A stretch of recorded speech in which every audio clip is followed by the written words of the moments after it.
Hi guys, welcome back to a new episode of Crazy Gamer. Today in this video, I'm gonna show you how you can delete your account on Homescape. Keep watching the video till the end. To delete your Homescapes account, firstly go ahead and launch open your Homescapes application. The home page of Homescape application will appear on the screen. Tap on play button. Click on little gear icon at the top right side of the page. You will end up on the settings page of your Homescapes account.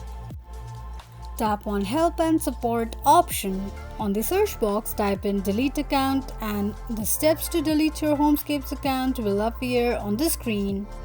Follow the instructions and this is how you will be able to delete your Homescapes account quickly and easily just in few steps. If you have any thoughts or queries, let us know in the comments section. Don't forget to subscribe to our channel. Also press the notification bell icon so that YouTube will notify you whenever we post a new video. I hope this video was helpful to you. Thank you so much for watching.